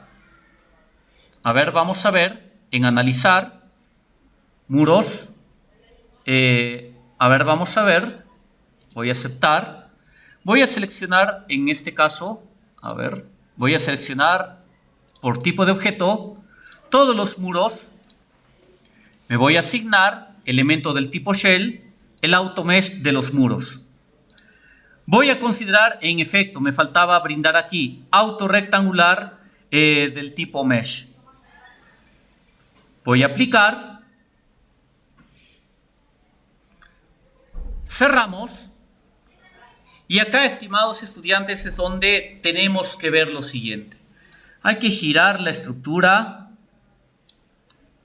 ¿Y qué tenemos que corroborar? Continuidad de elementos. Esto es donde en esta parte les puede fallar, por ejemplo. Depende mucho el tipo de geometría del proyecto. Ahí les puede fallar. ¿Qué es lo que tienen que hacer si es que no les cumple? En el ETABS, placas solamente se pueden discretizar de forma rectangular, de forma en enmallado rectangular. Pero las losas sí se pueden modificar. Si no les cumple, estimados, a veces hay que variar la dimensión de discretización, probar de repente con 40, 60 centímetros. Si no les cumple, entonces no es que van a borrar todo, sino que en analizar las losas las discretizan de forma general. Siempre con la misma dimensión según el discretizado de, por ejemplo, los muros. Me paso un 3D. Voy a quitar, en este caso, el enmallado. Ahí está. Me paso a una configuración no deformada. Y a ver, vamos a ver qué más falta. Me parece que ya no falta nada más. Estimados, a veces cuando incluyes escaleras en elemento del tipo shell, aplicas auto edge constraint. Esto de auto edge constraint es algo que se aplica, por ejemplo, en el Midas, se aplica también a veces en el tecla, pero en el tecla que sirve para analizar estructuras, no en el tecla bin. Bien. Estimados estudiantes, acá a veces se aplican resortes, es decir, para generar continuidad, digamos, entre elementos que no se están subdividiendo de acuerdo al enmallado. A veces cuando implicas escalera y se está apoyando directamente en la placa, ahí tienes que utilizar eso. Y selecciona solamente esos elementos. Bien. Entonces, depende mucho el tipo de geometría. Su proyecto no va a tener escaleras, así que no hay que preocuparse por ello. Bueno, acá, ¿qué es lo que vamos a determinar? Nos vamos a analizar, establecer casos, analizar y, por favor, activamos calcular el centro de masas y de rigidez con este comando. Bien. Bueno, aceptamos simplemente, ya tenemos todo, ahora sí se está grabando, no hay problema, y procedemos a ejecutar todo nuestro modelo. A ver, hemos discretizado, ya hemos asignado también estaciones de entrega, creo, ¿no? ¿Ya está? Sí. A ver, sí, ya está, ya estaban las estaciones de entrega. Conclusión, ya podemos ejecutar finalmente nuestro modelo. Y esperamos unos breves instantes a que el programa ejecute todo.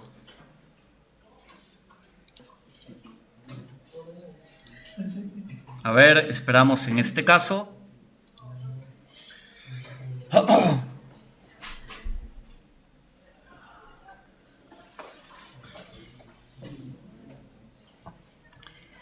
No se preocupen si aquí en peso propio no parece deformarse nada. ¿Qué les dije? Entran a este comando. Por defecto siempre pasa en esta versión, pasan automático. Y dibujan, en este caso, curvas de contorno para verificar. A ver, lo vamos a hacer ya en desplazamiento Z. O por desplazamiento resultante. Me gustan más esos colores que se generan ahí. Listo, ahí los tendría. En opciones me paso a... Hay que quitar la animación de sonido. Y comenzamos a verificar. A ver que todo esté correcto.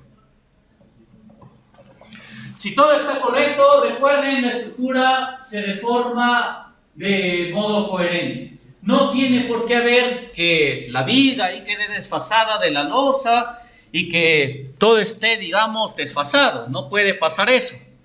Otro aspecto importante, detenemos la animación.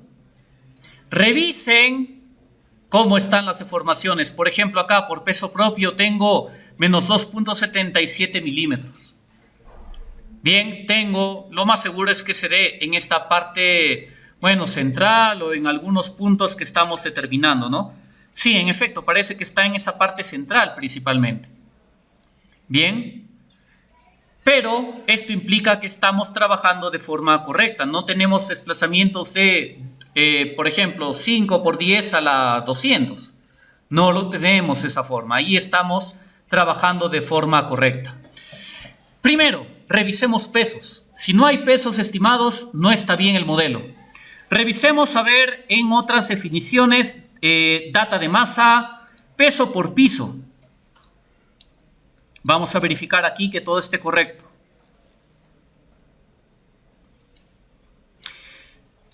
Vamos a observar. A ver, acá tenemos hasta el piso 1.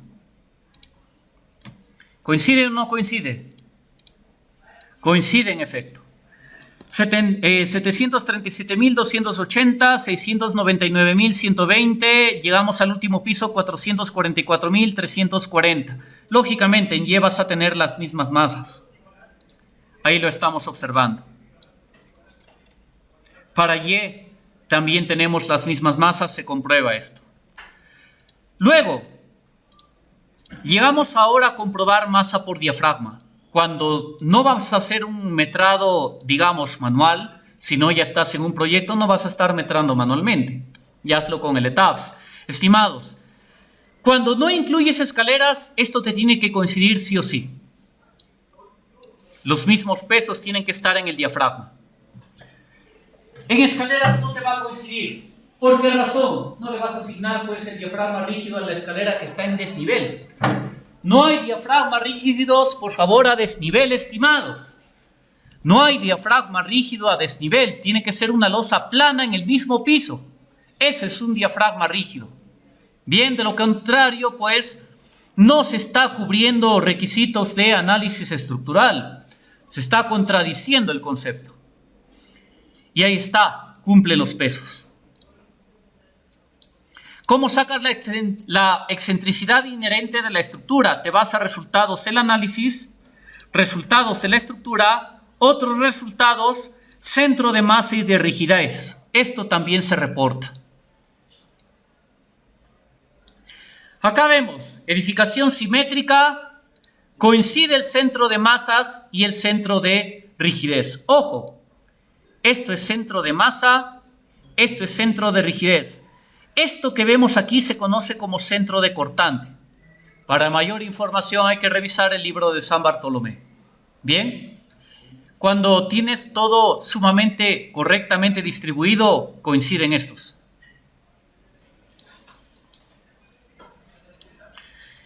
Listo. Entonces, estimados estudiantes, ya hemos repasado, no me digan que no, ya sabemos cómo se saca el análisis estático, la distribución de la fuerza sísmica en altura. Así que acá, estimados, lo que vamos a hacer es dedicarnos a llenar reportes. Primero, vamos a reportar los análisis sísmicos estáticos. Para ello, nos vamos en este caso a la tabla de definición de modelo. Revisamos a ver, porque ya asusta. Nos vamos a revisar a patrones de carga en autosísmico. Clic derecho, mostramos la tabla. Van a aparecer ahora todos los casos. Ojo, ya no aparece uno solo como en el taller anterior. Ahora aparecen todos. ¿Por qué? Tienes excentricidad positiva y negativa. Claro que respecto al cortante en la base eso no va a variar. Entonces, ¿qué realizamos? Copiamos esto. Para X, copio todo esto, control C, y pegamos en esta parte, reporte del sismo en X. Para Y, busco lo que corresponde a Y, copiamos esto de cualquiera de los tres porque sale igual, y pegamos en este apartado. Ahora, distribución de la fuerza sísmica cortante en la altura. Me voy a Story Force, hago un clic derecho, mostrar tabla. Nuevamente clic derecho y ubico sismo en X. Me ubico en la parte del botón. Y estimados estudiantes, la fuerza cortante no varía, pero noten que hay algo que sí varía acá. ¿Qué cosa? El momento torsor. Sí está variando el momento torsor de acuerdo pues a la excentricidad accidental que se está considerando. Y esto varía conforme a los tres tipos de caso que estamos observando aquí. Pero yo quiero reportar acá solamente la distribución de cortante por piso. Así que el cortante no está variando. No se ve afectado por la excentricidad accidental. Coloco un igual, por ejemplo, voy a utilizar el caso 2. Aplico el filtro. Copio todo esto a mi hoja de reportes. Puede aparecer este pequeño desfase, no interesa. Es un desfase muy pequeño. Me voy al sismo en Y. También el cortante en Y lo copio y lo pegamos por acá. Ahí lo tendríamos.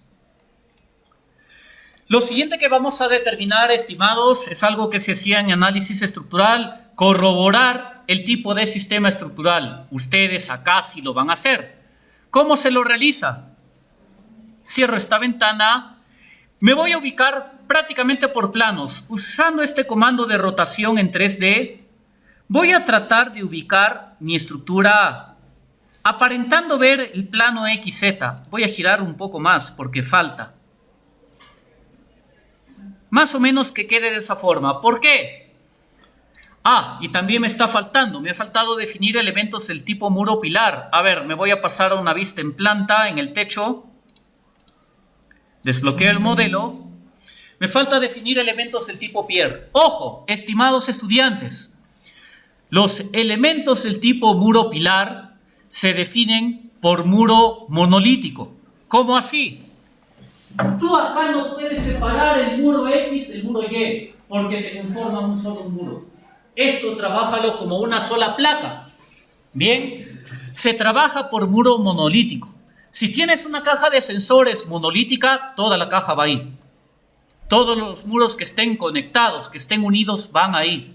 Si tienes elementos de borde, también van como uno solo. Entonces, a partir de eso, ¿cuántos muros tengo?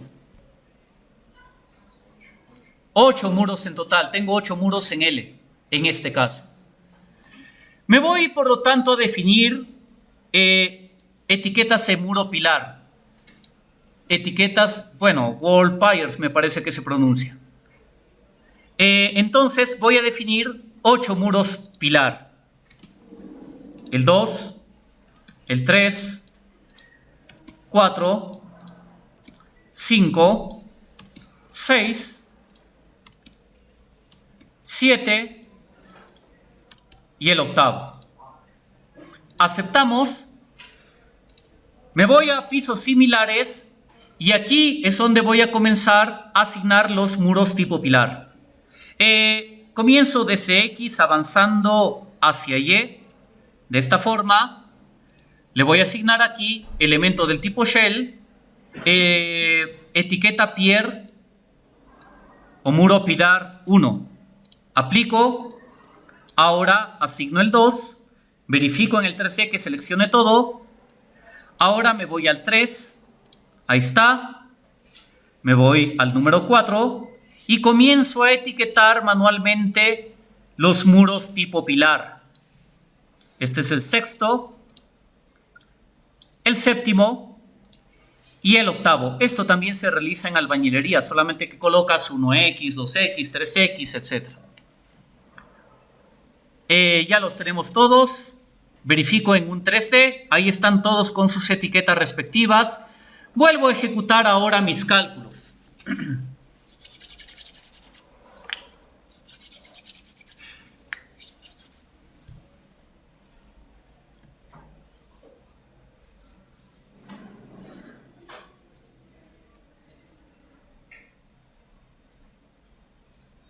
Ahí los tenemos. Entonces, configuración no deformada.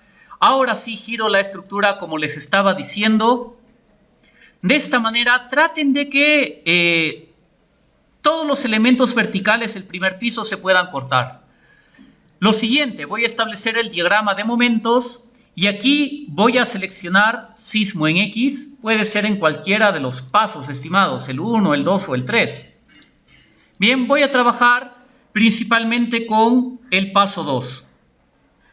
Y a partir de aquí voy a determinar mediante el cortante 2,2, aplico y activo elementos del tipo muro pilar. Bueno, también por ejemplo puedo activar en este caso el diagrama y a ver, vamos a ver. Ahí está, de esta forma se ve mucho mejor.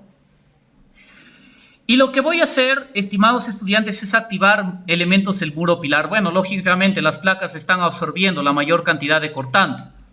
Me voy a dibujar, sección de corte, y trazo una línea que tenga que abarcar todos los elementos del primer piso.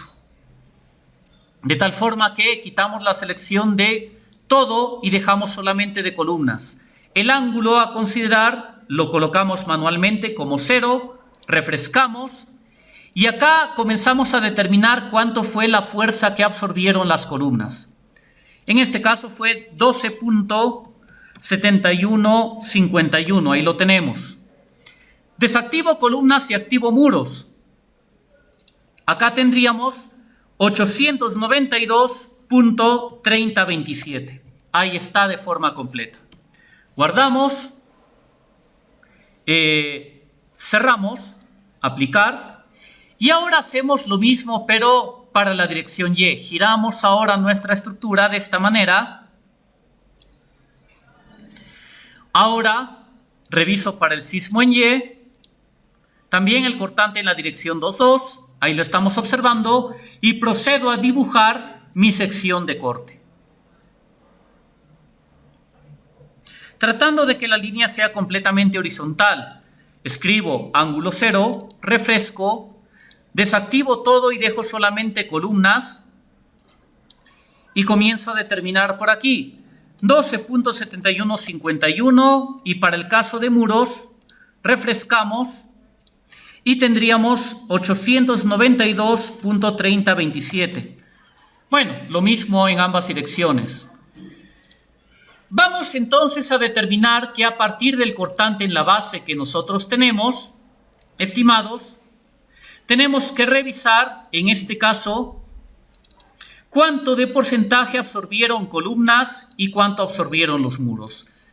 Acá tengo la clasificación según la norma E030 de concreto armado. Muros, por lo menos el 70% del cortante actúa en los muros. Por lo tanto, ¿qué sistema?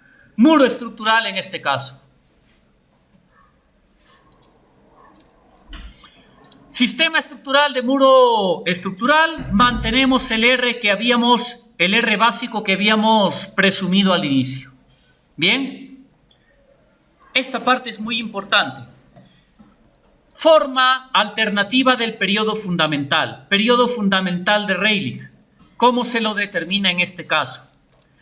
Preliminarmente hemos utilizado esta fórmula empírica. Estimados, se puede hacer cálculos aproximados para calcular en este caso el primer modo de vibración, que constituye el periodo fundamental de Rayleigh. ¿Cómo se lo determina? Vamos a ver.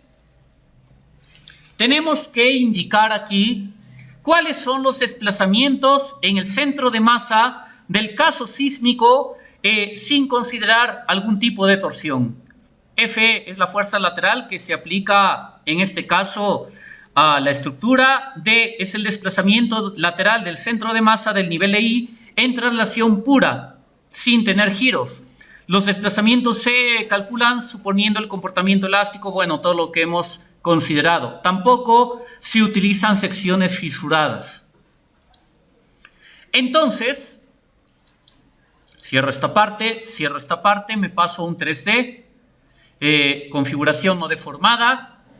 Lo que vamos a hacer, por lo tanto, es dirigirnos a tablas, análisis resultados en nudo, desplazamientos, y voy a buscar desplazamiento en el centro de masa, pero previo a ello, en opciones, mostrar unidades, voy a pedir un total, vamos a ver de cuántos decimales. Acá he considerado 7 decimales.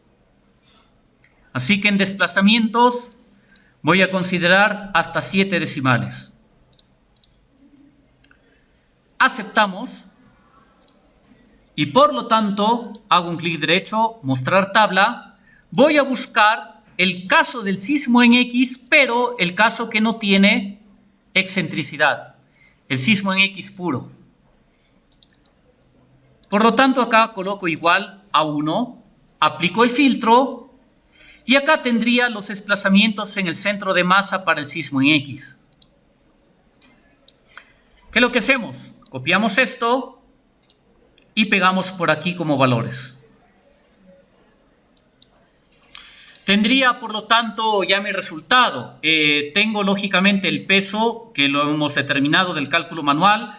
Tengo también la fuerza aplicada en cada nivel de piso. Tengo los desplazamientos del reporte de LETAPS. Y finalmente, ¿cómo se determina el periodo fundamental de Rayleigh? Sería multiplicar el peso por el desplazamiento al cuadrado. Obtenemos una sumatoria también, también multiplicamos la fuerza cortante, en este caso la fuerza específica de cada nivel de piso. Utilizamos la columna FI. Ahí está. Y multiplicamos por el desplazamiento y obtenemos sumatorias. ¿Cómo se obtiene el periodo en este caso? Sería 2pi por la raíz cuadrada de la sumatoria de el peso por el desplazamiento al cuadrado sobre en este caso, la gravedad, ya está ahí la gravedad, multiplicado por la sumatoria de cada fuerza por el desplazamiento. Verifico en esta situación el periodo fundamental. Estimados, si yo en este caso me voy a mi reporte de la estructura información modal, periodos o bueno, principalmente porcentaje de participación de la masa, yo puedo determinar que en este primer cálculo, el primer modo a quién le corresponde, X o Y. Le corresponde X. El segundo modo le corresponde Y. Por lo tanto, veo que los periodos han salido de 0.415. Los copio simplemente. Esto depende. En algunos casos, de repente, el primer periodo sale en Y y luego en X. Siempre determinen según el porcentaje de participación que tengan. Ahí lo tengo. En su caso va a ser diferente, porque no tienen la misma estructuración en X que en Y. ¿Y qué es lo que reviso? Que en efecto coincide o se aproxima bastante el periodo fundamental de Rayleigh al periodo del primer modo de vibración en X. Y si esto también lo analizamos para Y, ¿qué hacemos en Y entonces? Nos vamos al reporte de desplazamientos en el centro de masa. Voy a buscar por aquí el sismo en Y. En el paso 1, aplicamos filtro. Copiamos los desplazamientos en el centro de masa y pegamos en nuestra tabla de reportes. No ha cambiado nada en absoluto. Estamos yendo por buen camino. Lo que sí, la normativa te dice, cuando en el análisis no se considere la rigidez de los elementos no estructurales, estimados, hay que tomar el 85% del periodo fundamental. Multiplicamos por 0,85 y tenemos 0.353. Diríamos que ese periodo al 85% se asemeja un poco más con el periodo empírico que obtenemos mediante la fórmula, diríamos, de 2841.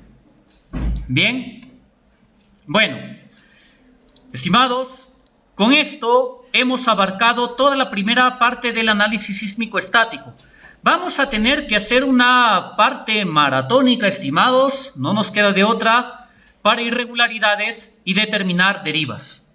Así que, por favor, en la siguiente, apoyo de ustedes. Necesito que me indiquen, ingeniero, por favor, ¿se está grabando o no se está grabando? Eso me tienen que indicar. Bien, finalizo ya la grabación.